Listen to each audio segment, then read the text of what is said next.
जी हाँ, नमस्कार दोस्तों, आप देख रहे हैं TY Bhojpuri. TY Bhojpuri news में आपका स्वागत है। चलिए खबर पे चलते हैं।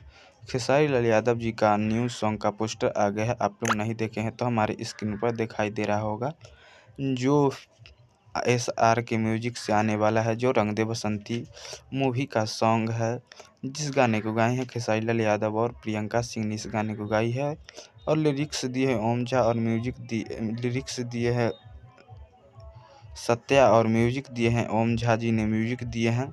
जो कल सुबह 6:30 बजे आने वाला है और कल एक और भी गाना आने वाला है जो बी के भोजपुरी से आने वाला है। तो कल दोनों गाने को आप लोग प्यारा आशीर्वाद दीजिएगा। और ये गाना में आप लोग को देखने को मिलेंगे खेसारी लाल यादव जी और रति पांडे जी देखने को मिलेगा। और जो कल गाना आने वाला है सॉरी सॉरी सोना, जिसमें खेसारी लाल यादव और डिम्पल सिंह जी ने आप लोग को देखने को मिलेंगे।